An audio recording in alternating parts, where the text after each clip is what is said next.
Hey guys, Darren Kelly, Coach of Wise Action Pods, and welcome back to another trade mode episode heading into round 17. Now, before I start this video and get into the regular trade-ins, trade-out targets, I sort of wanted to have a bit of a strategy chat about, obviously we're now entering a new part of the season where a lot of teams are now entering luxury season where you can sort of go down two different paths of how your team wants to perform and how you want to set your team up. So I want to start here a little bit and say that you got two paths, right? So one path is you do the traditional trading out the guys that aren't performing consistently. These guys could be like a Mills or a Long who are putting up these scores that you're not super happy with. Mills, he has only just come in the last couple of weeks. He obviously dropped that poor score on the weekend, so he's not really performing at the top of the line where you sort of want these players to be, especially when you're now going to be considering them to be on field each and every week, and they're going to be counting to your score back to 22. So that's one path. You're trading him out, and then you're trading in to the top of the line guys. So that's trading in and focusing on your best 22 each and every week. So just for a points point of view, I think you're pretty much getting from an 80 to 100. That's probably a good example for a Long, who we've seen in the last 2 weeks put up these sort of 70s and 80s. So saying him going from him to the likes of a Caldwell is probably a good example this week. A lot of people are looking at him. You could probably say justifying that you're going from an 80 to probably at a 100, if not even 105, 110 average, depending on what you expect him to go for. So you're getting that sort of 20 points upgrade consistently every single week. Now, that obviously isn't going to be perfect every single week. Long definitely has the capacity to go, and get those sort of numbers. We've seen that from him in the past with the, 130, 101s previous to that. So it's not a perfect science. He could obviously match the player that you're bringing in. So that's the risk behind this sort of luxury season, and why a lot of people get it wrong this time of year, because you're it's pretty much just a guessing game, because you're looking at the matchups. You assume it's going to be hard for them. You assume maybe they're going to competition or whatever. We have a lot more information these days about this sort of stuff, so it shouldn't be as tricky, but it can still backfire in the sense that a player could just get into some massive form and you've traded them out, and then they can really hurt you in the end by trading them out. So that is one path, and that is probably the safest path, and probably where a lot of people go at this stage of the season, because I do think the second path is probably a little bit early at this stage. Typically, you only see this towards the far end of the season, but the second path is going in, getting a 23rd premium. Now, I've heard a lot of other people talk about this, so I thought I'd chime in a little bit, because I have been in this situation where I have brought in a 23rd premium back in my fantasy winning season back in 2023, and it was something that not a lot of people had done previously, but my argument with the 23rd premium is that we are consistently seeing our premium midfielders getting tagged. Just looking at, a couple names here. Dacos, consistent. Bont, we've seen in the past. Wrongs, seems like every single week. And Merritt has been another great example of that. So we are having consistent midfielders that are getting attention. Now, if you could only imagine being able to loop him on the bench for another premium in your midfield, that is a lot of benefit and a lot of flexibility that you can potentially get major point upgrade. Just imagine, for example, Bond, a couple of weeks ago, he got tagged to a 50. If you imagine to avoid that by having a 23rd premium, bring them on and getting, a standard just to stay at 100, doesn't have to be a huge ceiling score. That's 50 points of upgrade just in that one move for that one particular week. Now, I won't say that's going to happen every single week, because, there's not going to be a situation every single week where our players are going to be tagged, right? And there's some situations in 1 week you may have 2 players getting tagged. So it's not a perfect science, and it can backfire, and I will get into that a little bit in a second. But if done correctly, this can really give you a huge leg up in the competition just by getting those upgrades, particularly on these guys that are hugely owned, like a Dacos. We know he gets tagged a lot. Even this weekend, a Chin Cotter potentially could go to him, but we've seen George Hewitt go to him previously. I don't think it will do anything to him crazily, but it probably just restricts his ceiling. So it could be a justified reason to, loop him if you're in that situation. Wagner in a couple weeks' time, we've seen that earlier in the year, and he dropped a 67, so that would be another perfect example. If you could loop him in that situation, then that could give you a decent leg up in the competition. And even further along in the season, an Ed Langdon is probably the last one I could probably see there in the tagging camp against Dacos. So you can use that sort of to your advantage to get these points on the field. Now, I think this is where a lot of people will go this season, just because we're sort of in this unique scenario where a lot of people are finishing teams super quickly, and it's only round 16 and everyone's sort of there already, and we've got 8 rounds still to go. Now, back in my fantasy winning season, I was only able to do this in the final 3 rounds of the season. I didn't complete my team until round 19, so we weren't in the same situation as we were in those couple of years before. I know Chris did this, who obviously won last year. He did this a fair bit last season, and that's what really gave him the leg up to really get that boost in the final couple of weeks to ultimately snatch that victory. So it is a new strategy that a lot of people are still learning, and it can, if it's done correctly, as I said, can give you a huge benefit. So this is where I think a lot of people are going to go. But where I think this method could go wrong is that like I said, there's no guarantee that the player that you're looping on or off your field is going to go well.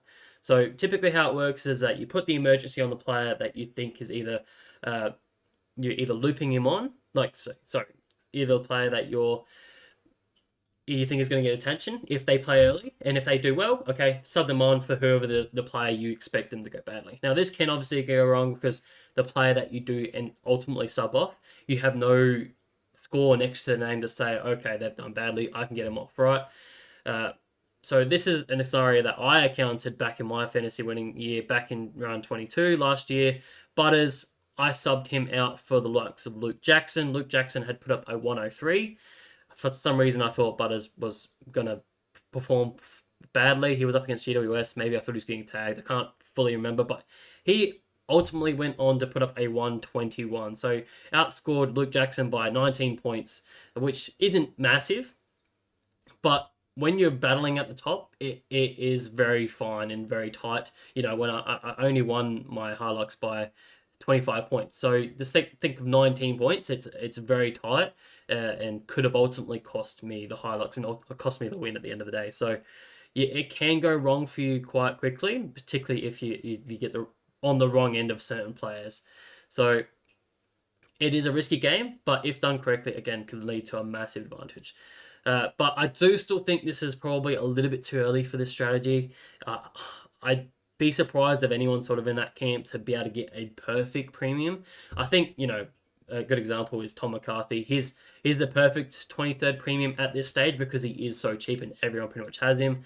But trying to get that 23rd premium that is, say, 800k or something is probably a little bit too early. I don't know if anyone's sort of in that spot just yet to do that. But if you are, your team's definitely a lot better than mine. But yeah, it'd be a long game to be played doing this strategy from now. So I'd still say you have better options to jump off on your field to upgrade them in a safer manner rather than trying to do this looping action, which again can backfire a little bit because you're really relying on time frames, watching games all the time, really being switched on where a lot of things can go wrong. So I think the safer option right now is to follow the traditional method of going the luxury season and just upgrading players in your best 22.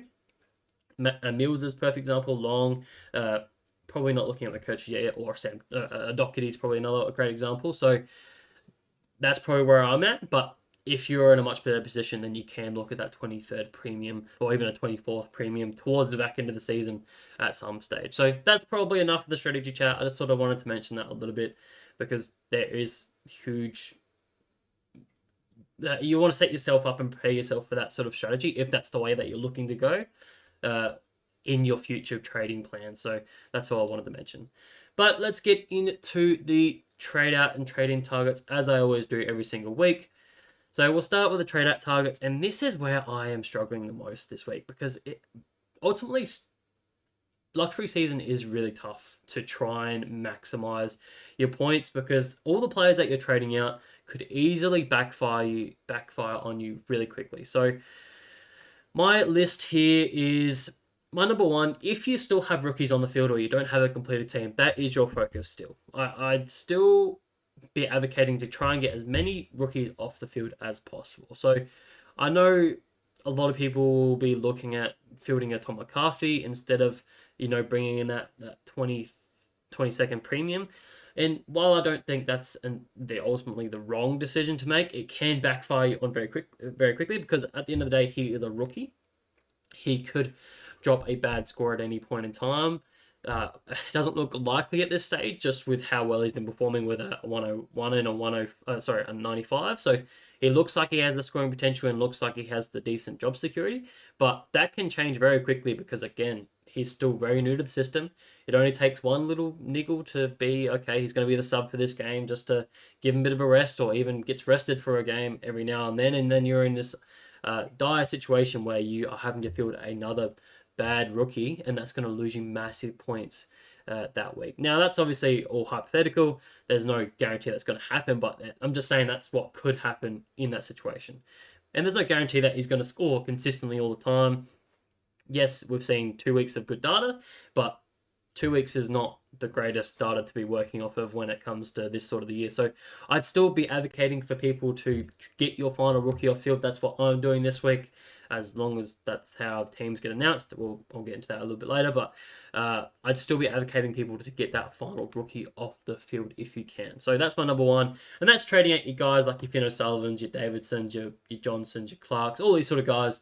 We know they're pretty much the time's up. They can go. So I won't elaborate too much into that. I do want to try and keep this video as quick as possible. Number two, if you are still an owner of Matt Roberts, he just needs to go. He's lost that role at halfback. He's more on the wing now than anything. So I think he is one that needs to go after dropping a 70 and a 45. He's just plummeting in cash now. Lost 40k on the weekend. Might as well trade him out while you can and get him up to another decent premium. So he can go. I think that's pretty self-explanatory. I only put him on this list because he is still 18% owned somehow. I think that's probably more ghost ships than anything, but yeah, I just thought I'd mention him quickly in here. But this is where it gets really difficult for me, because I own all of these next three guys and plus a few others as well. And it's really splitting hairs. It's looking at their fixtures, looking at their roles, looking at their job security, or looking at all these sort of things. Even the eye test you can argue is a very important thing to be looking at. But I have Sam Doherty at number 3 as a trade-out target. Now, I don't think he's an absolute must trade out this week, because obviously Colton have injury risks in their back half. Adam Sard was concussed, so he's out this week. That's obvious. And I think Jack Savani's also was injured with an ankle or something like that, so he's potentially going to be out this week. No confirmation just yet, but I think he'll be another one that leaves. So I do still see Doherty in that back half, off halfback. But there are obvious signs that if things aren't going correctly, Sam Doherty's role is at jeopardy, and he will be thrown on the wing at any stage. And he has been known to throw up these 60s and 70s when in that role. So at the moment, he is priced well over that sort of that market. So he could be a one that we look to jump off. I don't even know where he is on this list. I did scroll past him, didn't I? No, I didn't. He's all the way down here. There he is. Yeah, his role was at jeopardy, so he's the one that concerns me the most. It's also the matchup. I'm looking at a lot of matchups at the moment, and he's got Collingwood, who are an extremely tough matchup, particularly just all over the ground realistically. They are quite restrictive in all stances. So if I was looking to trade out anyone of my sort of these mid-price premiums, he is definitely up there as a candidate, because he has a lot of money in his head. Doesn't cost you much to get him up to that next best big premium in the midfield line. The Caldwells of the world, or a Gordon, if you're looking at that sort of stance, you can go with him quite simply up. So I'm looking at all those things and trying to make an educated guess, be like, okay, I can jump off him and get him up to the next best. He's also quite lowly owned at 9%, so if he does end up putting up a pretty bad score, it could be quite damaging to your ranking overall, particularly if you're up there in the top end. He could be one that hurts you in the long run. At the end of the day, he is 31. He's not in Colton's next premiership push. So why are they putting more time into Doherty than rather developing these young guys when their season's pretty much dead in the water anyway? So I could easily see them going to the kids a lot more towards the back end of the season, and that could, damage your fantasy side. So that's my reasoning why I've put Doherty up a little bit higher in these rankings, even though I do think he goes well this weekend particularly. It's just something that I wanted to mention. And the break-even is okay, so he could make money as well. So he is there. And this is just the hard thing, right? All these guys could go well. Callum Mills is my number 4. Now, it is such a tough call because most of us only brought him in last week. I brought him in 2 weeks ago, but he put up that bad score. And just this is where I rely on the eye test a little bit, is that they didn't particularly perform bad in this game. They actually dominated the game and probably should have won that game against the Western Bulldogs. They just, inaccuracies didn't do them well, and they just, missed too many shots and goals. So the eye test for me is that when they had possession of the ball, they weren't instantly looking for a Callum Mills. He wasn't getting amongst the easy chip ball at halfback when they're looking to switch and stuff like that. He's sort of that guy on the inside looking for that 45, trying to get into the corridor of the game. So he's not always alone, and he's always got someone that's sort of around him. So chipping it to him is not always the easiest task, and that leads him not to get the ball as much in his hands. So, and just the eye test to me, he's probably not going to be pushing the top lines of the top line guys that are averaging 105, 110, the Rosies and the Zorkos and that stuff of the world that are doing massively. This is a prime example of getting someone that could be an 80 guy, getting them up to a 105, 110 sort of guy, and getting those consistent points every single week. Yes, it's going to cost you, 200-300k, but it would be a prime example of getting him off into someone else that is going to be consistent points every single week. So he is a prime target that you could jump off. The break-even's right because he's pretty much killed his cash generation from last week. But I can understand the idea of looking to hold him this week just because you traded him in last week and you want to give him one more chance, and because he could still put up these scores that we've seen in the last 2 matches with him. Ideally, he had obviously one decent matchup and one against Port Adelaide, who are a bit on the lighter end these days. Obviously got a tough matchup against Western Bulldogs, and he also has a tough matchup against the likes of Dockers this week, who are a red matchup when it comes to designated kickouts. So you've seen the likes of a Sinclair last week, who I think is a very similar type of player in that same sort of role that, sort of relies on these popping up for these +6s to get some big scores. So I am realistically expecting Callum Mills to put up another sort of 70 to 80 score. It would take a bit for him to really get on the end of getting a really good score. So that's just where I am with him, and that's why he features in my top 5 here at number 4. He's probably one of the prime targets to be jumping off and getting up to a better guy. With a lot of these back-end defenders that are looking really good coming off the bye, which I'll get into in a minute. Number 5 is someone that a lot of people are trading out. Obviously, he's the number 1 trader at target so far with 3.9k coaches jumping off. And this one, it struggles for me because I am probably more in the camp that he's worth holding. Now, there is obviously an argument to say that his break-even's high, he's potentially going to lose coin, and his last 2 weeks haven't been at his best. And while I agree, I do see a world where he bounces back this week and puts up, back to those 100 scores quite easily, because he's up against Carlton, who have been pretty shocking the last couple of weeks, and they are a lot more contested. They like to have a little bit more of those contested games, so that means the ball's going to be around him a lot more. He's going to get a lot more tackles. He's going to get a few more handballs out to those sort of guys on the outside. So I'm expecting a decent score from an Ed Long. So I don't think he's an absolute must trade out this week. But in saying that, if he's the worst player you've got on your side, maybe you don't have a Doherty, maybe you don't have Callum Mills, and you've already got all your rookies off, then there's no reason why you can't jump off him this week, because at the end of the day, I'm not expecting him to be a top line guy. And again, you can jump off him, get him to those better guys, and get consistent points on field for the remainder of the season. So that's why he features in here. But for my team specifically, I have bigger issues with rookies and stuff. But even if I didn't have that, he's probably still not one I'd be jumping off just on the drop of the hat. I'm looking at his run. He's got a massive generate a really good run with the Suns as a second best matchup for midfielders next weekend, and even Richmond in 4 weeks' time. So if you're in the scenario where you have him, I wouldn't be opposed to holding him for the next 4 weeks and hoping he can be within 10, 15 points of these top line guys, because I still think you can get better and bigger point upgrade by trading someone else out over a Ned Long at this stage. So that's where I sit with Ned Long. I don't think he's one that you need to jump off, even though his percentage is starting to get a bit lower. So that's where I'm at with those sort of trade out guys. Now, a few other guys that I wanted to mention as well. Adam Chera is a huge guy that a lot of people are mentioning this week. Obviously has been massive through the first part of the season, has been a mega pick, and even up to last week where he dropped that pretty bad score, he was probably considered as a top 8 midfielder for that period of the season. And that's where I probably sit with him at the stage, and why he doesn't feature in my top 5 is that he's had one poor game. I'm probably more in the camp of give him one more week. Yes, it's a tough matchup against Collingwood, but Adam Chera doesn't care whether it's a bad matchup or not. We've seen that throughout the season where, GWS 108. Where else am I looking?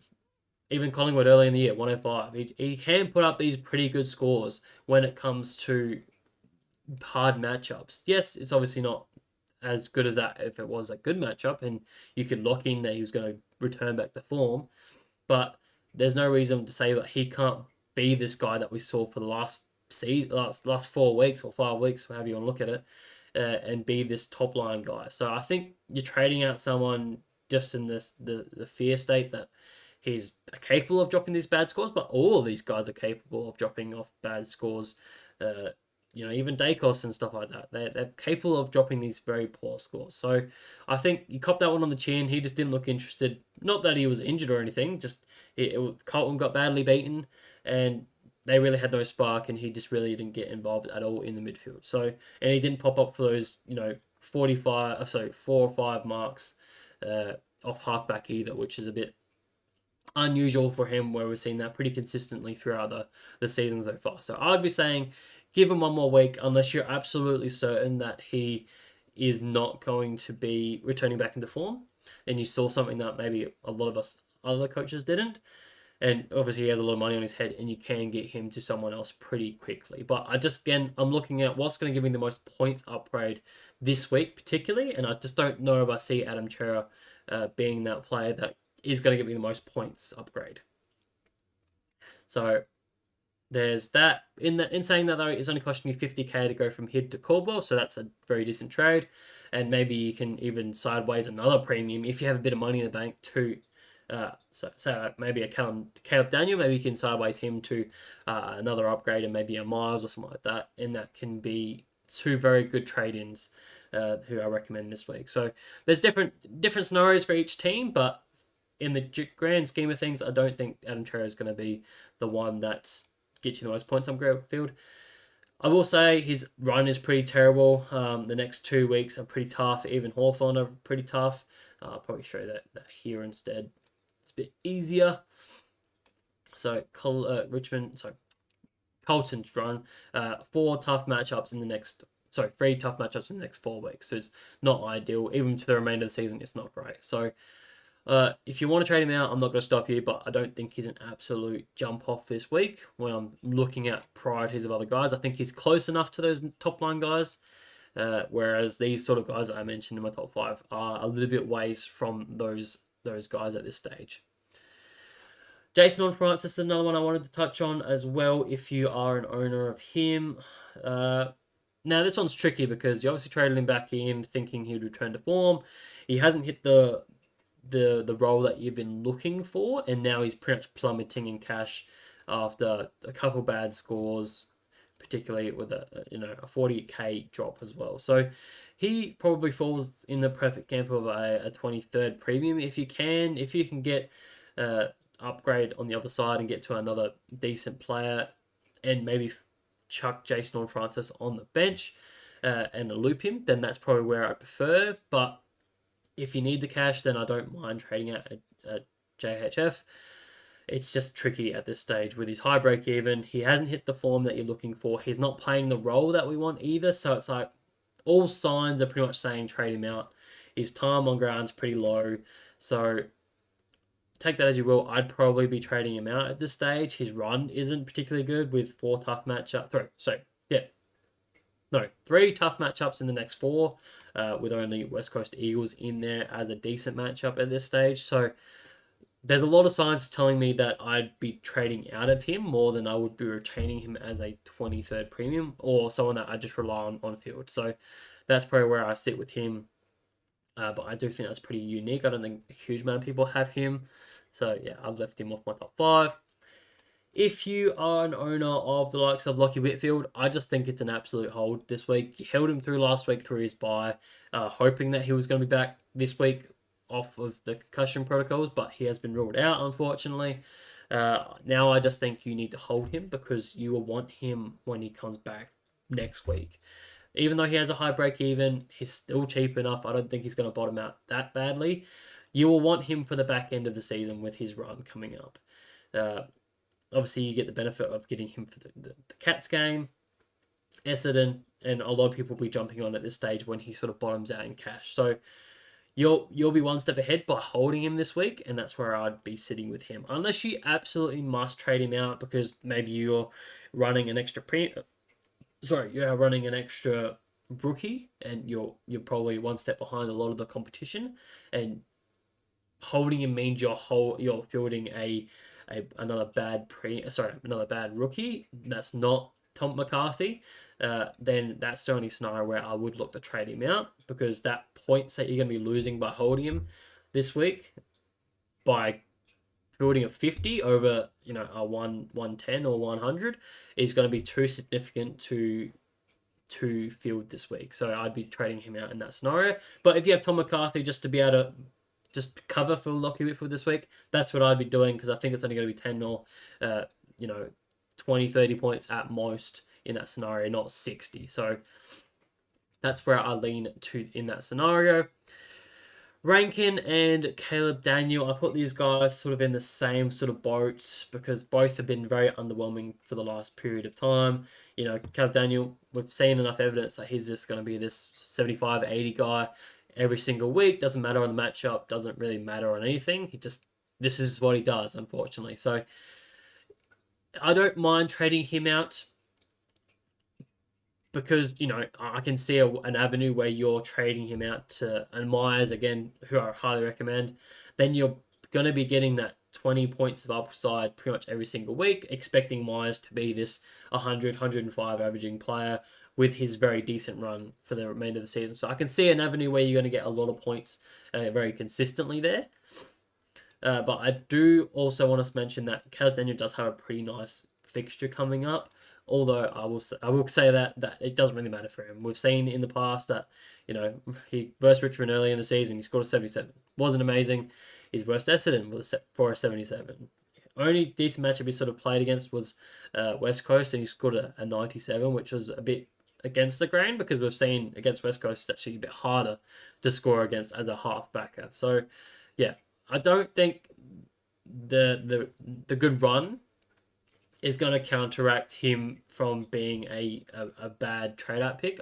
The way I like to look at it is if you trade him out, do I think he's going to hurt you? And I would say that no, he's not going to hurt you in any sort of way. So I think he's pretty much a safe option you can trade out if you're looking to get a points upgrade there. You just got to find the right targets that are going to be guaranteed, because sidewaysing him to a Rankin, for example, or one of these other one of these other forwards that aren't performing great, then I don't think you're going to get any upgrade there at all. So it's just trading for the sake of trading.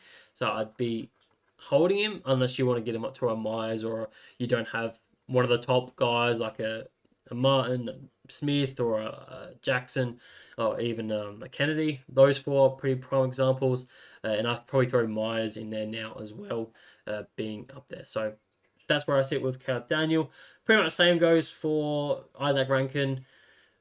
He probably has a better matchup this week against Melbourne. I do expect him to perform a bit better, but this guy's so hot and cold sometimes. We saw his first half of last week. He was on track for some 120, but he just really fell off in the second half. So I'm not sure I'm holding my head up too high to say that he's going to go extremely well. It could backfire quite quickly. So I sit in the same sort of camp that if you get him to a top guy, go for it.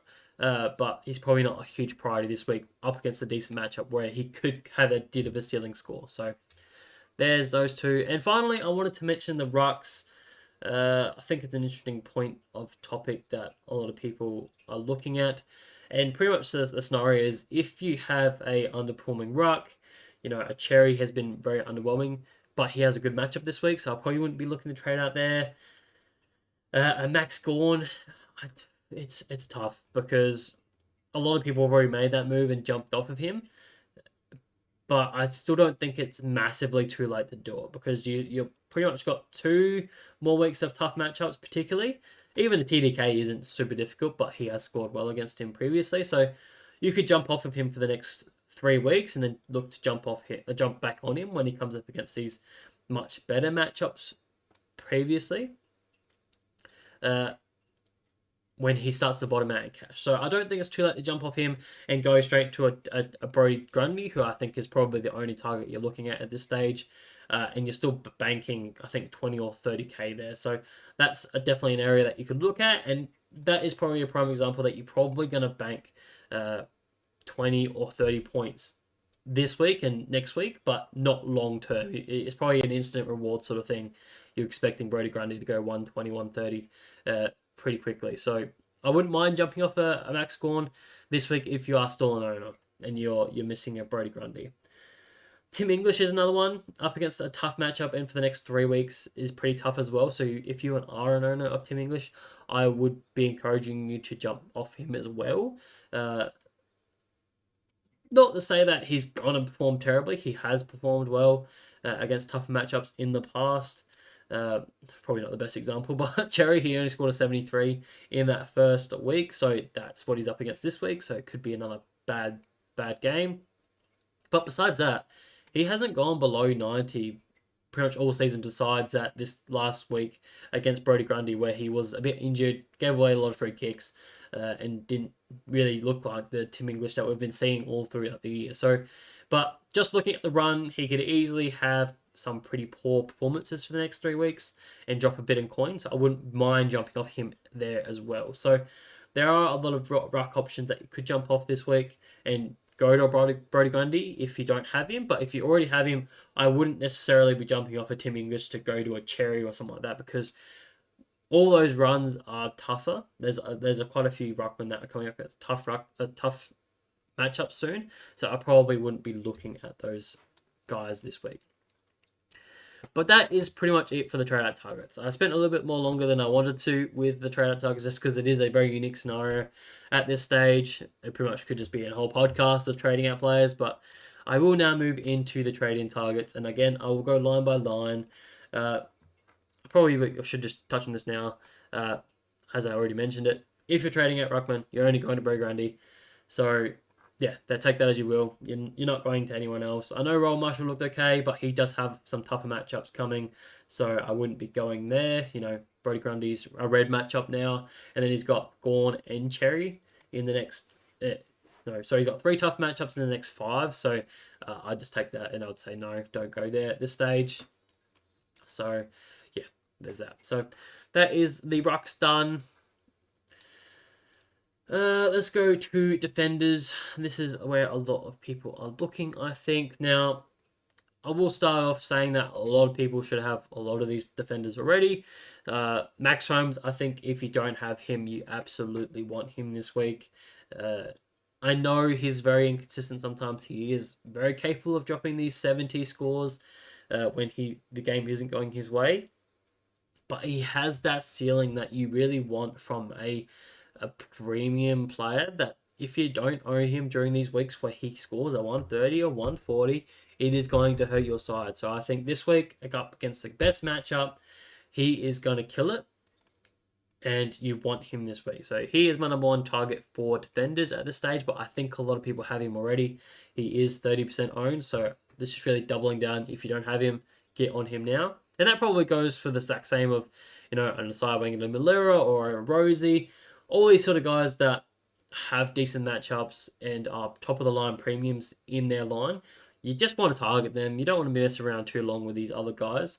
You really want to be targeting the best you can. I won't dive into a best 22 or such. I think a lot of other podcasts have done that well enough this week. Go look at the traders and stuff like that. They covered off that pretty quickly. So yeah, I'd be checking that out if you haven't already. And that will give you some indication of what the best 22 is for each line at this stage. So if you don't have any of them, you'd be targeting those guys. But for this week specifically, I got obviously Max Holmes at 1. Number 2, I've got with Lockie Ash. Now, there's no secret that he's been a massive pick so far this season. He's gone up 250k, going from about an 80 averaging player to about 105. And just really taken that halfback role by storm realistically and been super consistent. Besides that 60 score he had in round 2, which was a bit unusual when you look at his scores now in hindsight. But from there, he's only gone below 90 once, and that was an 89. Everything besides that has been pretty much tons. Only gone below the ton 4 times this season is pretty mental. And while he hasn't shown a massive ceiling, he's shown the consistency to hit these 110s every single week. And so just a guy that I think is a very safe one that you could easily jump on, that has a good run for the end of the season, that has the capacity to hit these ceilings if he has his way with the game, which this week particularly, with no Lockie Whitfield in the side, it could be his week to hit a ceiling. So I like him as my number 2. Yes, he's a bit more pricey at $1.05 million, but I think you want to own him for the remainder of the season with the run that they have coming up, as I mentioned. So he is there at number 2. Number 3, I had Messiah. Again, super expensive, but looking at the scores and his ceilings, he's another great candidate that if you don't own, you just want to jump on as fast as possible. So I'd be advocating those that don't own him, jump on him now. Again, he falls in the same camp that I think a lot of people already own him. It's really just doubling down. For those that don't own him, jump on him while you can. So there is number 3. Number 4, I've just thrown in Dane Zorko because a lot of people are looking for a upgrade, and maybe you have already the 3 top guys. He's obviously coming off his bye. While I don't think he has the best run, it actually is quite bad in the sense of things. I'll show you that here. He's got 3 tough matchups for the remainder of the season, with only 1 green matchup in that bunch. So the next 8 weeks. So it's by no means an amazing run. It's probably more of a tough run than anything. But I still think a guy like Dane Zorko, who has been a staple for the last 2 years now at that halfback role, doesn't matter what matchup, he just seems to get it done no matter what. Just looking at some of the tougher matchups he's had, Hawthorn 127 is there. GWS 114. It's cherry picking stats, right? I could say, he scored an 87 against the Crows, who are also a tough matchup. But just saying that he is generally a very consistent player, and he also has a very good ceiling as well. So I think he's definitely worthwhile owning if you don't own him for the back end of the season. There's no concerns with his body or anything like that. He has not missed a beat all through this season. So there's no concerns there for me. So here's another one that I'd be looking at jumping on if you don't own him currently. At number 5, I've thrown in the guy that I am trading in this week, and that is Tom Stewart. And I've thrown him in there just because I think he is probably falls in that same camp of he could be a 23rd premium for the remainder of the season if that's the avenue you want to go down. And he has a really good matchup this week against Richmond. Now, he is no stranger to being able to get these big, massive marking tallies. We've seen 16 marks in a game from him. I'm expecting something very similar from him this week against Richmond, who are the easiest matchup for designated kick-out players, where if you look in the last 10, they are plus 20 for points on average for that particular position. So I was expecting Tom Stewart and all the halfbackers from from Geelong to go particularly well this week due to that fact. And even if you look at the next coming fixtures, St Kilda are a really good matchup as well. North Melbourne are by far one of the easiest matchups. As the season goes on, they're getting a lot easier now. Essendon, we know how good they are, and obviously Richmond to finish off the season as well. So he only particularly has 3 toughish matchups for the remainder of the season against GWS, Port Adelaide, who are hit and miss, and then Sydney, who are sort of becoming and finding their identity again as well. So I like his run. I think he can hit those ceilings every single week. If not, can be a pretty consistent sort of 80 to 90 guy in that line where I'm looking to get my final rookie off. And he's cheap. He's 827k. He's not undeniable to be able to get from, a couple of rookies, which I am doing this week. So if you're in that situation, he's definitely one you could look at grabbing just with a bit of a better matchup. I could have thrown Kobe McKercher in here as that fifth guy. But again, I still think a lot of people already have him. He is 16% owned. He's still a very viable option at 60k cheaper, lower break even. I will say the run isn't as juicy though, with tough matchup this weekend. Sydney not too far away as well, but he does have a couple decent ones in there every now and then. Oh, sorry, I think I actually got that wrong. He is actually a decent matchup. So designated pick out players for North particularly. Western Bulldogs, neutral. Melbourne, very easy. Sydney, easier. Geelong and St Kilda are neutral as well, which are hit and miss, right? So, yeah, he's definitely a viable option if you're wanting to go there as a bit of a safer option. Join the pack and making some decent cash, but I still like Tom Stewart there. Again, I am trading him this week. So, that is the five guys I wanted to mention up there. Sam Flanders, a lot of people are trading into this week. I just don't like it. Unfortunately. I've been a Sam Flanders hater in the past. I remember back in my fantasy winning year in 2023, he was one of the main players that was chasing me down at the end of the year because he just has this huge ceiling. But I think those days are far behind him at this stage, just because he's not anywhere near the third or fourth midfielder in there for them. He sort of comes off the half forward and B's that sort of next stoppage player, so he's not guaranteed to get possessions. It is not really popping up for these plus sixes for marks, and he's not really getting those tackle numbers up either. So I think he's just a bit off the margin. I could still see him dropping a pretty bad score every now and then. So for that, those sort of reasons, I'm just not a huge fan. Again, you could argue that he is a perfect 23rd premium aspect because he is below 700k, so he is extremely cheap. So if you want to do it for that sort of reasons, then go ahead. But if I was just saying purely just relying on him on field, I'd be very hesitant to go down that way. So that's where I sit with Sam Flanders.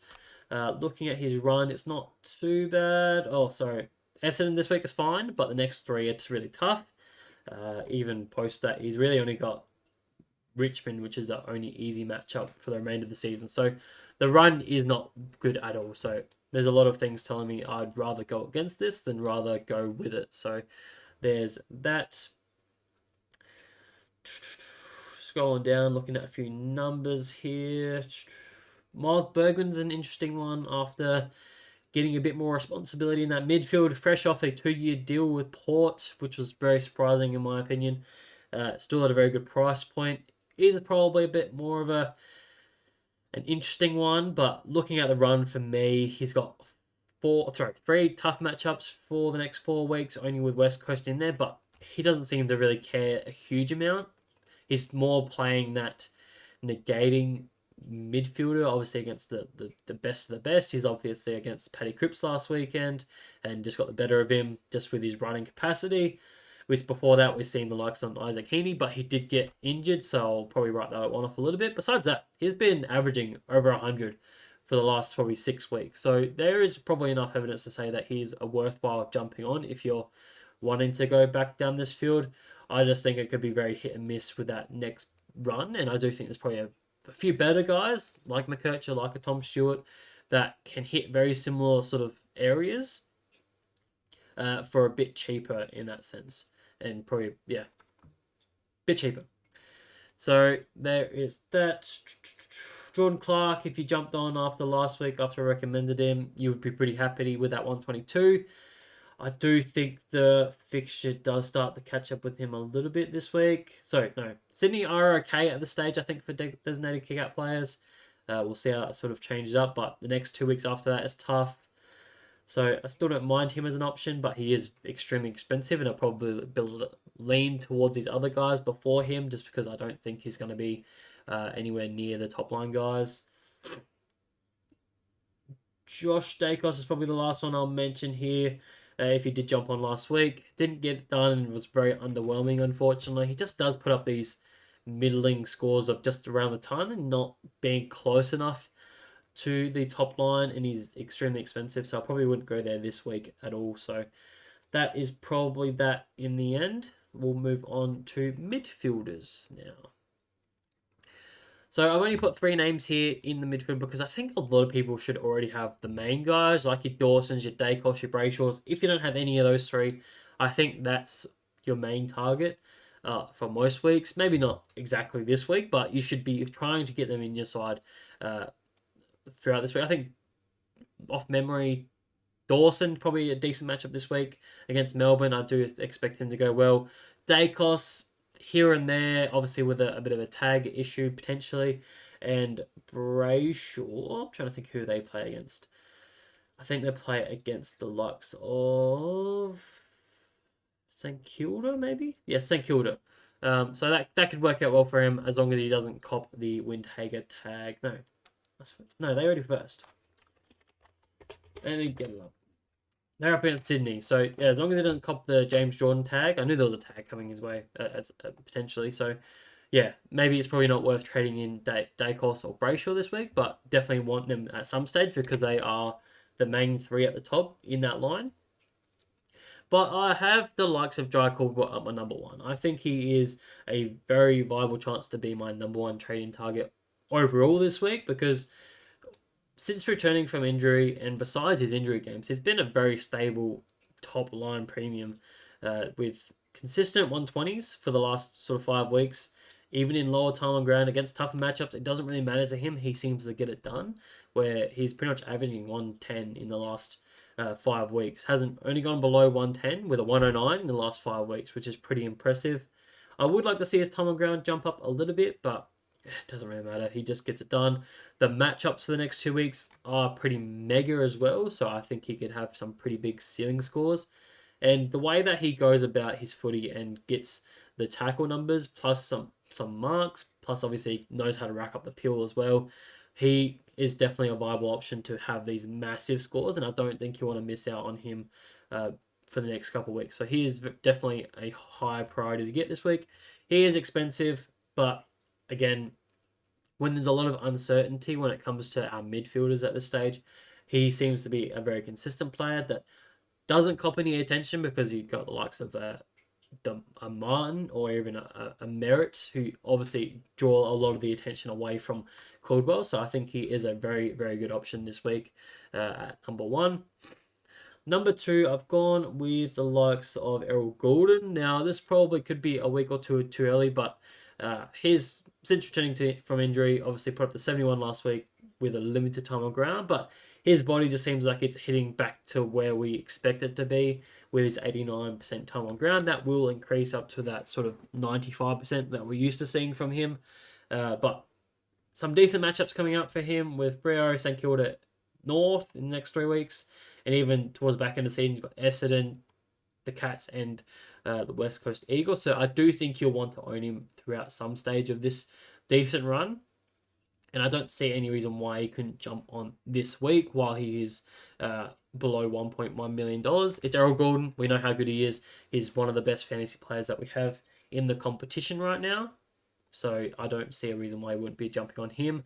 But he does just fall behind Caldwell, just with a little bit less of a price tag. Better matchup overall this week, and I think he'll get instant reward from a Caldwell. And just with the concerns that we've only got 2 weeks of evidence from him, he could regress with a bit of soreness here and there, potentially. We've seen that in the past from other injured players. So there's more evidence to say go Caldwell than there is with Goulden at this stage. Number 3, I had Tom Green. Now is down at the bottom there, just with the fixture that he has particularly. He only comes up against 1 tough matchup for the remainder of the season from memory. GWS. Yeah, no, well, 2 technically. He's got 3, sorry.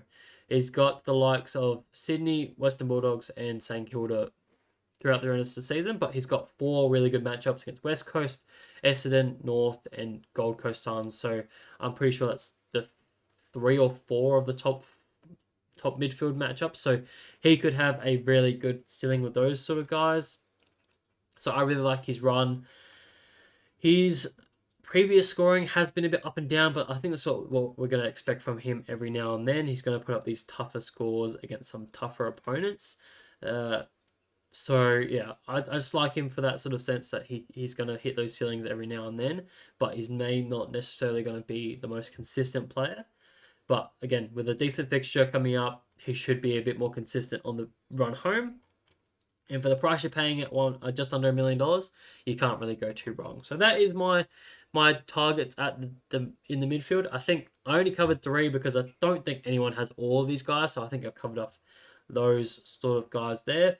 But if I was to elaborate a little bit, I know a lot of people are questioning, can we trade back into a merit? I am probably firmly in the no camp just because the role realistically isn't where we want it to be, unless we expect him to magically go back into the midfield as an 80% mid again and cover for those injuries that they had, because they do have, Parrish, who's now out for an extended period of time, yet to be confirmed. But I could see a world where he does go back into the midfield, but I just don't know if I'd be jumping on just yet. I need to see something from him. Based off what I can see right now and what we've seen in the past from him, the role that he is playing currently is not the role that I want to be trading into, because he's not that 110 averaging player that we're used to. He is much less than that, and he's not anywhere near the top 8 midfielders, so I wouldn't be trading into him this week, unfortunately. Any more midfielders that I need to mention? Josh Dunkley, I just personally couldn't put him on this list because I did trade him out, but if you're looking at anyone, I don't mind him as an option. Obviously, he's bottomed out in cash, but has been very underwhelming for the last period of time, for the last 6 weeks.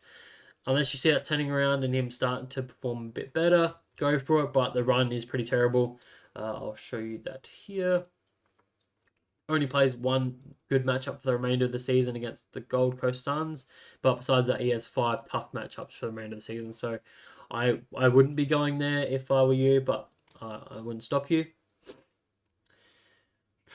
Looking for more sole midfielders. Like I said, Dacos, if you don't have him, I'd be recommending him. And I think I'll finish off about there. Heaney, I am starting to see glimpses of last year's Heaney that we had in the forward line, but he does obviously rely on a lot of goals when he does these big ceiling scores. I'm not sure how consistent that's going to be, and with Sydney not potentially in the running for the finals, they could potentially put players on ice for decent periods of the season. But in saying that, they do have a nice run home, so I don't mind it in the sense. But he is pretty expensive now, so you are probably not getting the value play as such, whereas you could go to a Tom Green in that same sort of price range. So, but I think that'll sort of do it for the midfielders. I'll quickly finish off with the forwards here, and I'll quickly touch on the rookies as well as before I forget. So, just touching on the premiums real quick though. My number 1 this week is Brian Myers. I really like him as a target. He's been a very good example this week. I think he's going to be 105 averaging player for the remainder of the season with his run home. He's obviously got a pop score this week coming against the Richmond Tigers. Hopefully he kicks a few goals. Hopefully gets 10 plus marks as he usually does, as he floats well up the ground and gets lots of +6s off halfback as well. And like I said, the run home is really good specifically for them. Just looking at that here.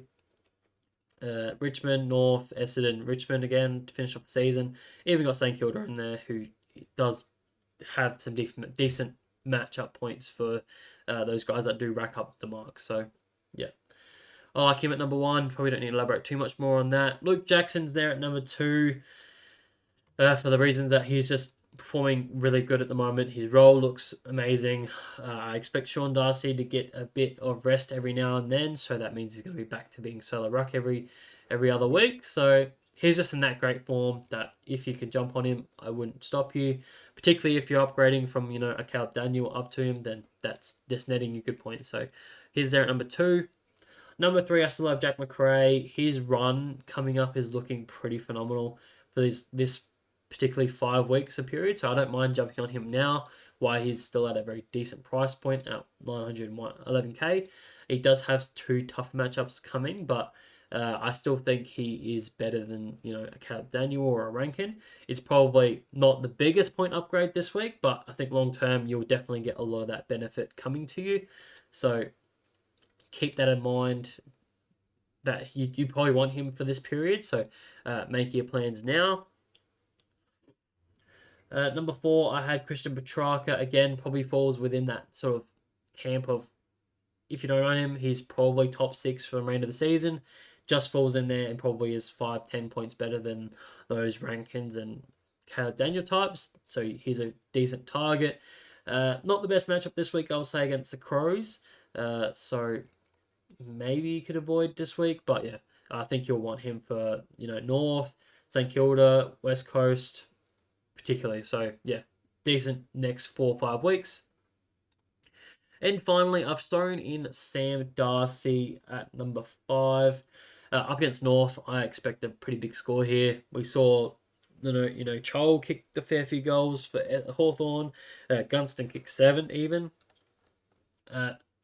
Sam Darcy should be in the prime of his life and should easily kick 7 or 8 goals in this game. But I said that when he played against Richmond and he only put up 5. So this should be a 130. Anything less than 130, I'd be quite disappointed in all honesty. So, yeah, he should have a pop score this week.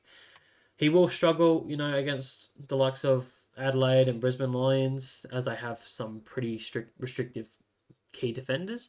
But you should hopefully get some reward, or you could even be in a situation where he could be a 23rd premium for you in these particular 2 weeks. And that could be a prime example of, looping and getting the best points you can while you're expecting a bad score from Sean Darcy. So I like him there at number 5 this week particularly. So that is the forwards. Just to quickly look and scan through the rest of them. If you don't have a Bailey Smith or a Kennedy, I'd still be targeting them with huge matchups this week. I wouldn't be trading in Dylan Moore just with the sub risk. He's obviously carrying a bit of an injury, so they're managing him through. He hasn't been the best this season at all, so he's definitely carrying something as a Hawks man myself. And that pretty much does it about it. Jeremy Cameron's an interesting one with a decent run home. It could again be a very prime 23rd premium target if you want to go down that path, who's potentially achievable from a couple of rookies. So if you're going that way already, then he's definitely one that you can look at, as he is known to put up some pretty big scores against some smaller opponents. We've seen him kick some pretty big bags with 6 against Essendon, 5 against West Coast, even 6 and 7 against Port Adelaide and stuff. So he is in some pretty decent form at this stage. But to finish off, I'll quickly touch on the the downgrade targets. I think it's pretty straightforward. If you don't have Tom McCarthy, I'd be going there overall, just because his break even is in space at the moment with negative 38. Yes, he's nearly 400k, but you'll want him. He's going to make that much coin that quickly, and he's a potential 23rd player that you can loop onto your field by his average at the stage of time. You'll want him, so grab him. Number 2, I do have Harry Ralston, who is the number 1 trading target this week, just with a good break even up against the West Coast Eagles. If he plays, he is definitely one that you want to grab hold of. So there is that. Number 3 is Matty Liddy. If you don't have him, he is a little bit more expensive now at 350, who isn't doing massive numbers, but has a decent break even. Looks like his job security is pretty rock solid.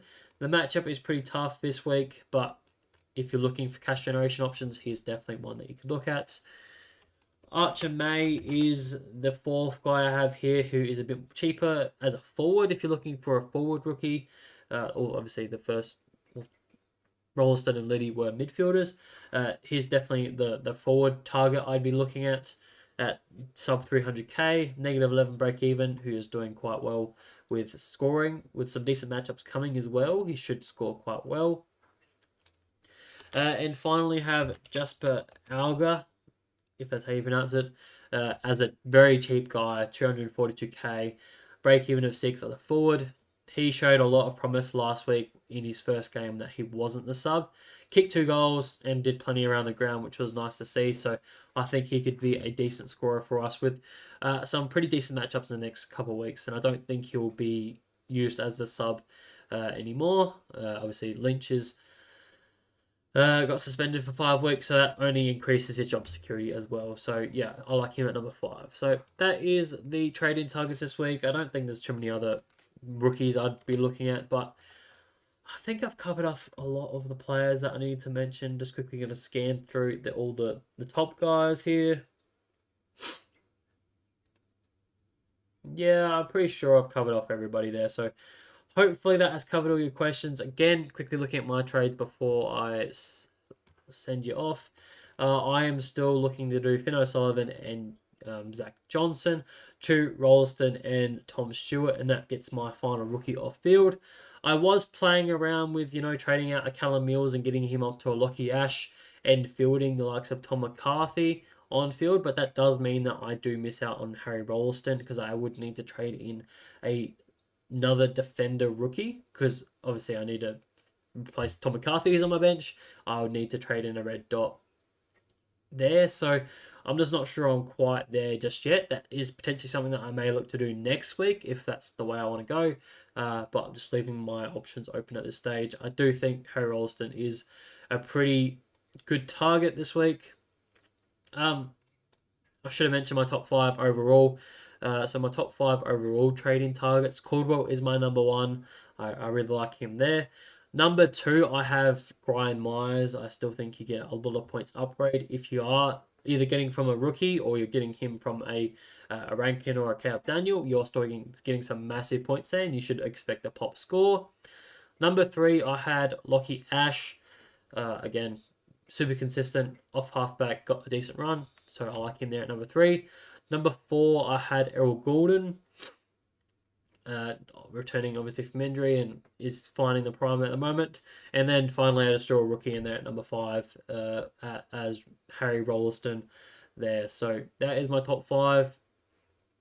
But hopefully that answers all your questions. If you do have any more further questions, leave them down below or see my QU link as always. But please leave a like, subscribe, do all those great things.